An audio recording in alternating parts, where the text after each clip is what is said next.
Hello everyone and welcome back to my booktube channel. So my name's Katie and today we're going to be doing some recent reads / November wrap up, but it's a very late November wrap up because I think I'm filming this the same day I'm going to upload it. So yeah, I just somehow missed doing my November wrap up. I think I hadn't filmed in a few weeks and then it was just and I had a big exam 2 days ago, so I'm glad that's over now, and now I'm on Christmas holidays so I can just read, uninterrupted reading time. No stressing about studying or work or anything, so that's exciting. And yeah, I've got lots of great books to talk about, some new like absolute faves which I'm so excited about. And yeah, I hope everyone's getting excited for Christmas. I've been enjoying just the festive atmosphere everywhere. It's so much fun, so yeah.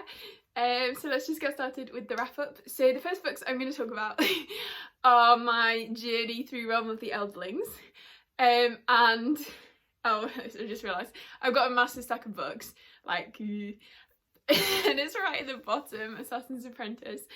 So yeah, so in this wrap up I guess I'm going to talk about the very first book in the Realm of the Eldlings and the very last book. Because oh god, because basically, if you didn't know, I've been reading Realm of the Eldlings, but I've skipped the original Farseer trilogy, although I had read Assassin's Apprentice about 2 years ago before. But so anyway, so I was coming to the end of my journey with the whole Realm of the Eldlings, so I guess I'll talk about that first actually. So Assassin's Fate, which I gave 5 stars, this is the final book in the whole Realm of the Eldlings and the final book in the Fits and the Fool trilogy. And I love this book so much. It's probably one of my favourite books ever, like if not my favourite. It is just so good. It's like the perfect conclusion to a massive series, because she somehow makes it's not just the conclusion to like the Fits and the Fool trilogy. It is that, but it's also the conclusion to like the whole Realm of the Eldlings. So before reading Assassin's Fate, I would have said you could probably read like just the Fits books if you wanted, but I definitely would not read Assassin's Fate without having read all the live ships in Rainwilds, because that is quite a big element of the plot, and I really loved that. And it is so good to like, it's almost like a whole like tour throughout all the previous series, and you meet so many like old characters and old favourites, and it's just so good. I just loved it so much. And then obviously Fitz, who I love so much, and the Fool.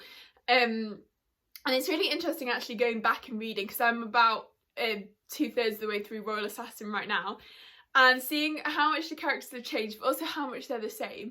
But also I thought the Fool maybe had a slightly bigger role in the original Farseer trilogy. Maybe it's in Assassin's Quest, but he doesn't have a huge like amount, whereas compared to the later books where he's like almost the main character alongside Fitz, it's really interesting. Yeah, and obviously I love Bee so much. Oh, Bee's arc in this book, oh, she's such a father's daughter. But no, I loved it so much. The whole sequence in Clerres is one of my favourite like sections of literature ever. It was just so good. Oh, I loved it so much.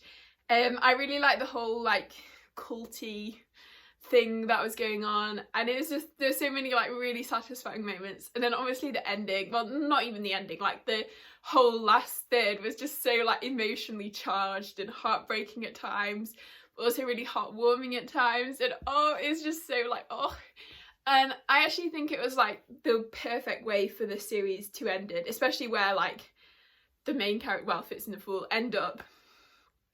I just thought it was like a perfect sort of, what's it called? Not a perfect circle, like a perfect, I don't know. And then I actually looked at the last line in Assassin's Quest, and it just makes everything so much better. Yeah, so I just really loved it, and I love all the side characters. I really want a spin-off with Bee and Pear in like 10 years time. Oh, yeah, no, I just loved it. And yeah, seeing all the old faves, and oh, it was just so good. Just one of the best conclusions to a series ever. It was just so good. Yeah, and then going right back to the beginning, I also reread Assassin's Apprentice, because I'm reading the Farseer trilogy now. I'm trying to finish all of Realm of the Eldlings before the end of the year, so I'm going to try and finish Royal Assassin today. And yeah, and then I'll read Assassin's Quest over the next week or two. But yeah, so we read this one. It's still not my favourite. I gave it 3.75 stars. Last time I only gave it 3 stars. I definitely appreciated it a lot more this time round. That I think, just for me, like, Fitz is still so young, and I think Fitz as a character suits being older a lot more, just because he's quite kind of melancholy and depressed at times and very sort of self-reflective. And that's kind of a bit strange to see in like a young kid / teenager. I think he just suits being a bit older, which is why I like the later trilogies more. But actually, having said that, I am loving Royal Assassin. But anyway, so this one, yeah, Fitz is still quite young, so we're just sort of seeing him grow up. And especially, I really actually loved the kind of last like 50 pages or so. That was like so like tense and good. And yeah, but I just feel like none of my like favourites are really prominent in it. Although I did love Catrican. I love her so much. And I also love Patience. So I hadn't actually seen much of Patience in the later books. So she is around, but I don't think I realised quite how much I love her. And then seeing her in this book and also Royal Assassin, I just love her so much. She's easily like one of my favourite Realm of the Elderlings characters now. But the others, like, I don't know, Chade. Chade is okay, I quite like Chade, but he's kind of always as Chade is. And then I really didn't like Burrich that much. And the others are a bit like, they're not fully... I feel like I'm liking Verity a lot more in Royal Assassin. He's quite a funny character. Not like, he's not humorous, but like, just some of his actions, you're like... But yeah, so... It's not my favourite like cast of side characters, which I think and the Fool isn't really in it very much. So I think that's probably why I didn't love it as much, but I still really enjoyed it. And I think Roman Hobbs is an amazing writer. She uses so many like big words, some of which I wouldn't even know what they meant if I feel like I only know the meaning because I've done medicine. Like there's one that's like stertorous breathing. I only know that because I know what stertor is. She really likes the word alacrity, I've noticed, which is quite a cool word actually. But anyway, so that's my thoughts on that one. I definitely enjoyed it, and Realm of the Elderlings is like one of my favourite series, but probably this isn't my favourite of them, but I think especially the second half I got into a lot more, so that's that one. Well, this is completely out of order, by the way. So then I read An Echo of Things to Come by James Islington, which is the second book in the Lycanius trilogy, and I enjoyed this one. I don't really know what to say because it's the second book in a trilogy, so to talk about stuff would sort of be spoiling, I guess, the first one. It's funny because the character I liked the most in book one, Caden, was probably my least favourite character in this one. I think because his chapters were like almost purely exposition. Like it was a lot, he's kind of seeing flashbacks and a lot of sort of circumstances and how things have come to be where they are. So that's, I think he was now my least favourite character in this book. And then I really loved the other three. They became more favourites than they were in book one. So yeah, we're basically following four main characters. So Caden, who in the first book has like lost all his memories and he's trying to work out like who he is, and then Davian, Wit and Asher, and they are all in the first book. They start in like this school and then the whole school gets massacred except for those three, and then they go on like a quest. It's very like classic fantasy, and have various things happen to them and discover their hidden legacies. And in the world there's these things called Argus, who are like super powerful magicians who can like see the future, and they've sort of all disappeared, but now they're coming back. And Gifted, so people with magic, are quite persecuted. So yeah, there's a lot going on. It's really interesting. This book just kind of escalated the plot and I really enjoyed it. I think it was probably longer than it needed to be. And I wasn't the biggest fan of all the flashbacks because I feel like, I don't know, I'm more invested in like our current characters rather than the characters of the past. Although there is a bit of crossover, but still. But I did like all this stuff. There's this big boundary, like keeping out all the dark hordes of evil. And there's quite a lot of stuff to do with that, and like it's breaking down, so you have to go and try and save it. And I really like that whole like storyline thing. So yeah, I enjoyed this. I would definitely recommend this trilogy, especially if you like classic-y style fantasy, like similar to Either World or Brandon Sanderson. Yeah, it's not like a completely new favourite series, but it's just really fun. It's really kind of nostalgic. It's nice to go, and it's very easy to read and quite comforting. So I really enjoyed the series, and I can't remember what I gave this one. 4 stars. Yeah, so that's that one. The Dandelion Dynasty. So I read all 3 of these because I just absolutely blasted through them. So I think my ranking would be The Wall of Storms top, then The Veiled Throne, then The Grace of Kings. Which I think I gave Grace of Kings 4.5 stars, and then Wall of Storms 5 stars, and then Veiled Throne 4.75 stars. So anyway, so The Grace of Kings, I really enjoyed. I was surprised by how much I enjoyed this, because I think I knew I was going to like it, because Tammy loves it and she's always raving about it. But I think for some reason I wasn't expecting to love the characters as much as I did, because I don't know what I'd heard about it, it just didn't seem like such a character-focused book. But I actually really love the characters, and they're the like highlight of the series for me. Like, some of my new all-time favourite characters are in this series. And so the first one basically following two sort of historical figures on the rise. So when we meet them, they're just like young boys who seemingly have nothing special about them. So one is Cooney, and he is just like a rogue, I don't know, he just gets up to mischief, and then he sort of becomes a bandit, but then we kind of following him throughout his life as he sort of rises in power and starts rebelling against this sort of empire. And then also at the same time I'm following this other character called Matter, who is also sort of in rebellion against the empire, but he's a bit more sort of traditional and powerful, and he becomes this great like military general. He's like really tall or something, and he has all these legends, and so it's really interesting. And Cooney and Matter have an interesting relationship because they start out friends, but then it doesn't go entirely smoothly. I really love Cooney. He's such a kind of charming and like lovable main character. Yeah, he's really easy to sort of follow and root for. And I love all his like friends that we meet, especially Gia, who is his kind of wife. You find that out pretty early on. It's like the first couple of chapters. But she's so great, especially in the later books. But yeah, I love Gia. And I love all the like military strategy in this. And I especially like, it has a more sort of, rather than it being super personal, like following the character specifically, it does have a bit more of an overarching like narrative style. So in the like big battles, I like how we see sort of an overview of the whole battle, and you get a sense of like the strategy and like the things involved, which I way prefer to like seeing the sort of meat and greet, no, the like meat of the battle, where you just see people sword fighting, because that's like way less interesting to me than like knowing all the like politics and the plotting, and I just think that's so much more interesting. So you get that in this book, like all the plotting and like the military strategies, which I think is really interesting. So yeah, so I enjoyed this one, but I think when I read this one, like I really liked it, but it wasn't like one of my new favourite series. But then then I read Wall of Storms, and I love this book so much. It just has everything like I love.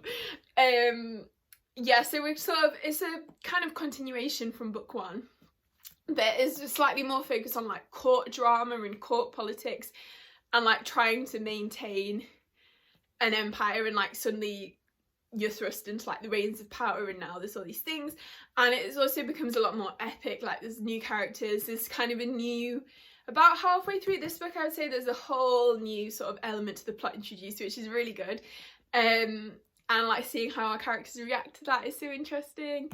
Gia, who is Cooney's wife from the first book, absolutely unhinged MILF energy in this book, which I love, and she gets even worse in book 3.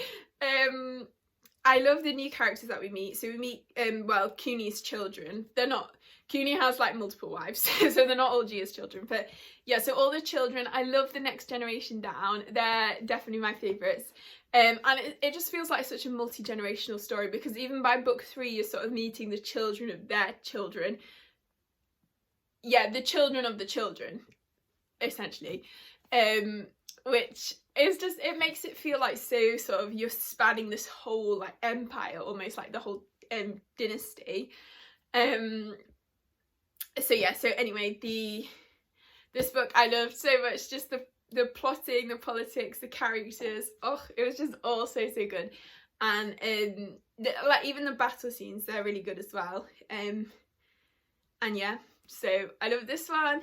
And then The Veiled Throne, I really loved. I love all the characters. The plot was really good in this one. The only thing that slightly made me, I don't know, not love it slightly less, because I really liked, I would say this book is sort of split into 2 halves. But it feels like, I think it's meant to be like one big book with the 4th book, which isn't out yet.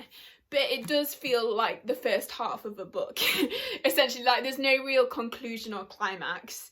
like that feel sort of finished off, whereas the first two do sort of feel like their own stories while being part of a series. But this one just very much like there's loads of open plot threads, but I think it's going to be so good how they all come together. And I think it won't be for everyone, but the second half of the book kind of follows a slightly different tone.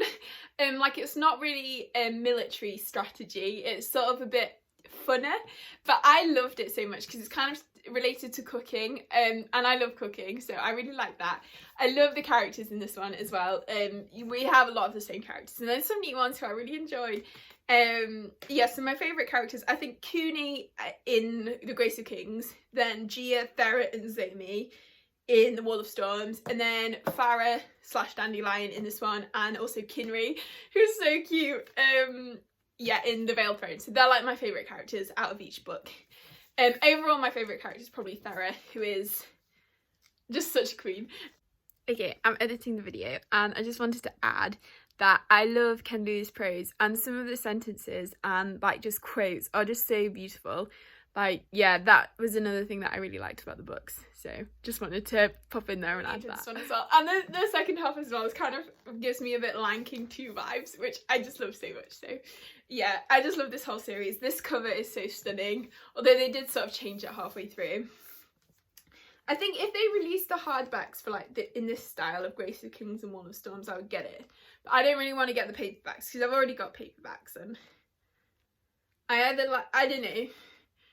I don't mind mid-series cover changes, but I have to either, it's completely irrelevant, but like if I'm gonna have two different style of covers in the series, I like them to be different like styles. So I don't mind having like two paperbacks and then change into hardback and those covers change, but I wouldn't want like a paperback of one cover and then a paperback of another cover. I don't know if that makes any sense, but anyway, I love the series. Please read it. It is so good. If you like any sort of epic fantasy, you'll love it. There's some great characters. Yeah, Unhinged MILF. Book 2 has Sapphics, which I was not expecting. I got so hyped. I was like shipping them, and I'm like, no, I'm queerbaiting myself. And then it was canon, and I was like, ah! So yeah, that was great. But yeah, and there's some great other characters as well. Yeah, Cooney is like that lovable scoundrel, which I always love that trope as well. I don't know if it's really a trope, like character archetype. So yeah, I just love them all. So I'd highly recommend reading them. Next I read The Liar's Knot, which is the sequel to The Mask of Mirrors. And I gave this one, I think 5 stars off. Well, I've written 4.5 in my diary, but I think it was like 4.5 rounded up to 5, which is kind of, I think sometimes I put that on Goodreads as 4.5 rounded up to 5, and sometimes I put it as 4.75. I think it's basically the same rating. I really enjoyed this one. I love the characters so much. This is just, I love all these characters. Like, there's so many good characters. This is another one that just sort of is so much fun. The world is like so intricate. It's set in kind of like a Venetian-y style world, I would say. And in the first one, we're following a character called Ren, who is like a street rat who, when she was young, in like one of the gangs of the city called Nazera, I think that's how you say it. And then she left, and now she's come back posing as a noble to try and ingratiate herself in like noble society, basically to run a scam. So we're still following Ren, who I really like, and then in this one we also get more focus on Vargo, who is one of the other characters in Mask of Mirrors, who I love. Vargo so much. He's definitely one of my favourite characters of the year, and he's like sort of like a crime lord in a way, but also he's like really charming and trying to also ingratiate himself with the nobles, but like in a different way from Ren. And I think they're a really interesting like reflection of each other. I don't know, I really like them both, and their banter in this book is so funny. And then also Gray, who is, he's he works in the like guard of the city, and in this book like in book 1 I liked him, but like he wasn't my favourite, but I loved him so much in this book. He definitely became one of my favourites. I think he got much more interesting because an element of his character that's sort of introduced towards the end of book 1 we explore a lot more in this one, which I really liked. And I don't know, I just love seeing him in this book, and the relationship that develops in this book is so good. And I really like all the side characters as well. They're really strong. Like Tess said, she were like Ren's sort of siblings, but not actual siblings, but like found family siblings. Who I really love them as well. And I just love all the plots, and I love In this one there's some, I felt like the plot in this one was slightly easier to follow than the plot of Mask and Mirrors. Like, I love the Mask and Mirrors as well, but I think I like this one slightly more. Just seeing our characters like journeys, and just the character banter is like unparalleled. And I love all the different, every character has about 3 different secret identities, and like trying to work out who knows whose secret identity, and like seeing them on the verge of like getting caught, and it's just all so much fun. And yeah, the vibes are really good, and then there's just a lot going on, and I would highly recommend it. I don't know if I'm even talking about this really well, but hopefully you can see from my enthusiasm that it's definitely worth the read. Yeah, so I would highly recommend this series as well. Then next we have The Justice of Kings, which this is an arc, so that's not the actual title. The title is Justice of Kings on the back. And this one I gave 4 stars. I really enjoyed it. It is a story following this guy called Conrad von Valt, who is like this big imposing figure. He sort of reminds me a bit of Geralt from The Witcher, and he has this thing called a justice, and the justices sort of go around the country or the empire enacting justice essentially, and they sort of act as like judge, jury and executioner. Like, they have a lot of power to try and deal with crime. So we're sort of following him, but the story is told from the POV of Helena, who is his like clerk, I don't know how you say it, but it's his like assistant. And so we also get a lot of her story, and her sort of, she's very much in his shadow, and you see like her respect for him, and also the kind of mentor-mentee relationship. But also at times Helena wants to sort of get out and do her own thing and just live a happy life as a village peasant, but instead she's sort of been thrust into this great destiny almost.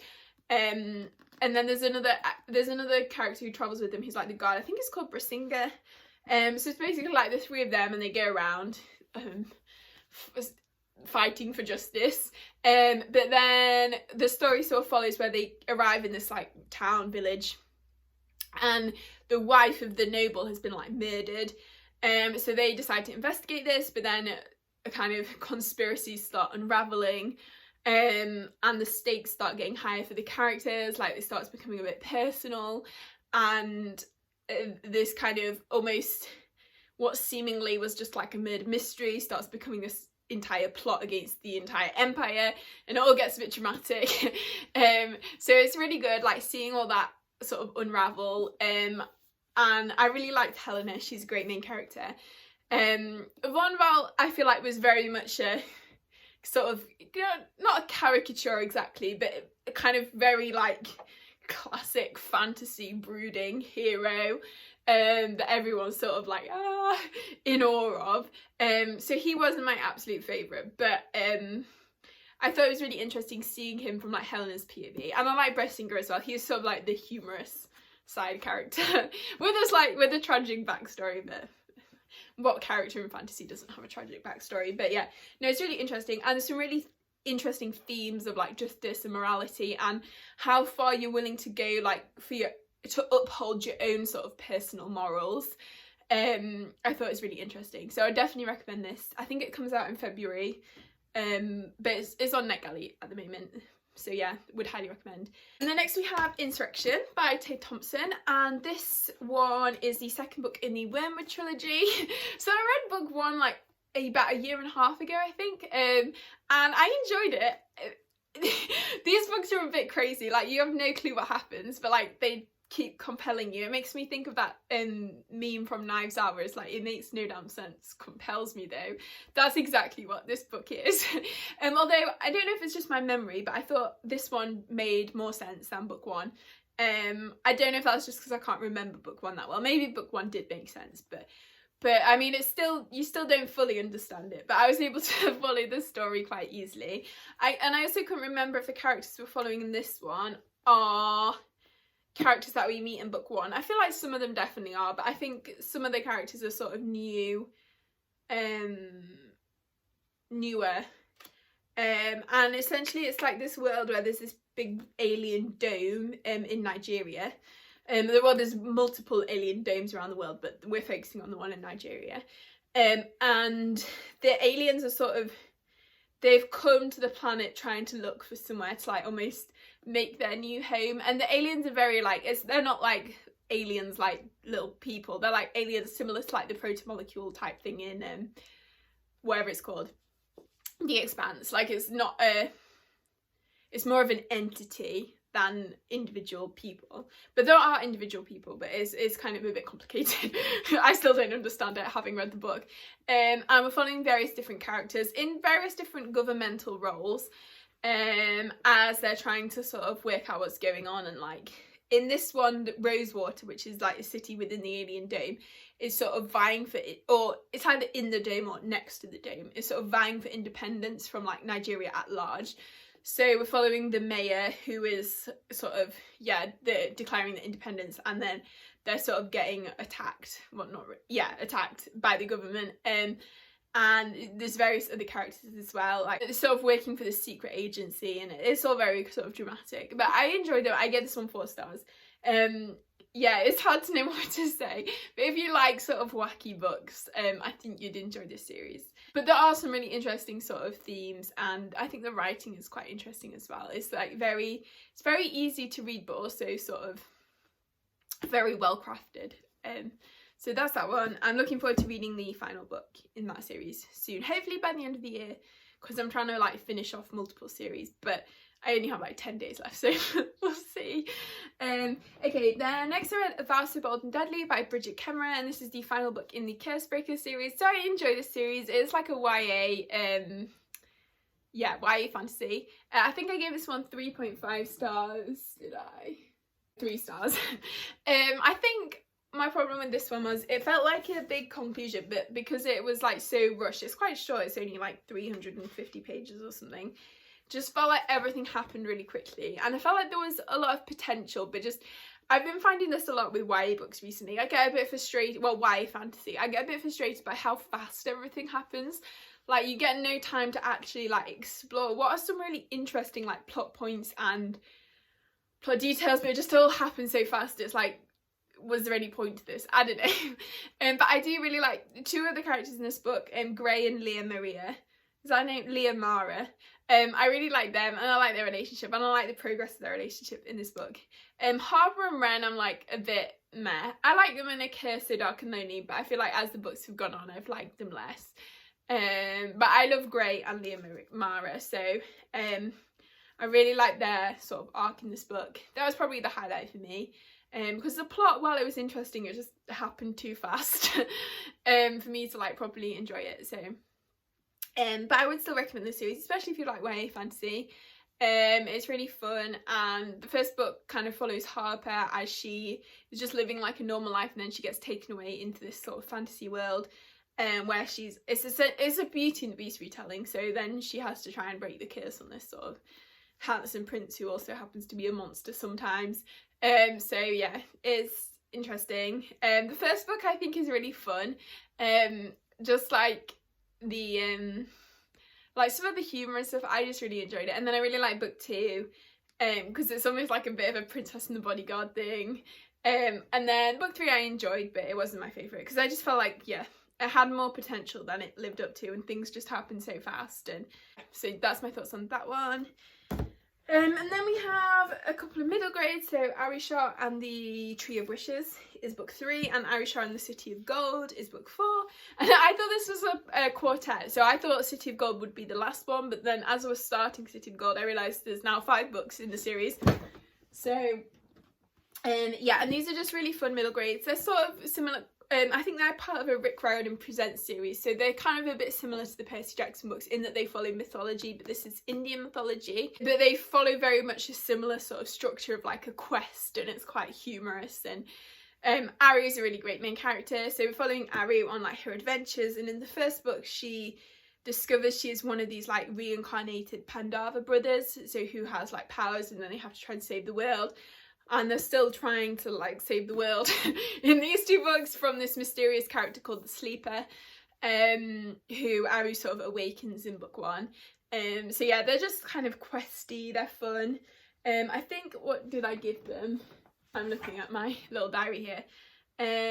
So I gave Tree of Wishes 3.75 stars, and I think I gave City of Gold 4 stars. Yeah, I think I probably would have just liked the character development a bit more in this one. And yeah, this one actually, there's a new character that gets introduced, so I thought, well, she gets introduced at the end of book 3, but I thought her sort of story and arc was really interesting, and her relationship with Aru. I really like all the side characters. It's a really like little fun gang that Aru has around her.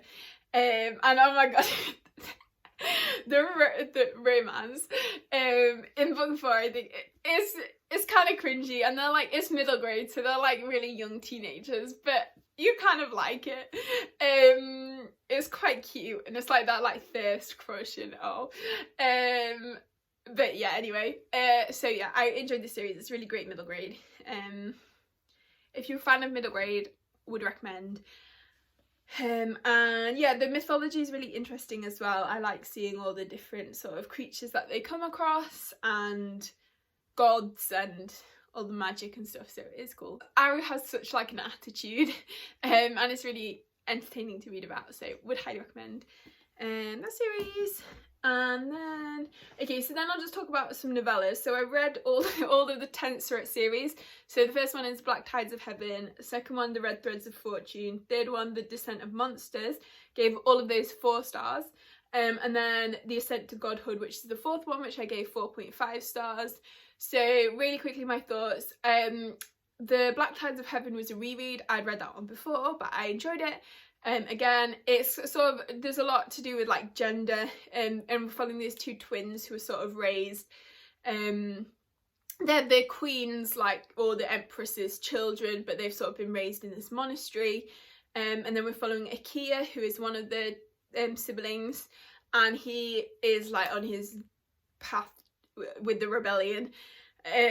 So that's his story. And then The Red Threads of Fortune follows Makoya, who is the other sibling. So she is, and it's following her after the events in book 1, and she's sort of dealing with a lot of grief and things, which is really interesting. I think that's explored very well.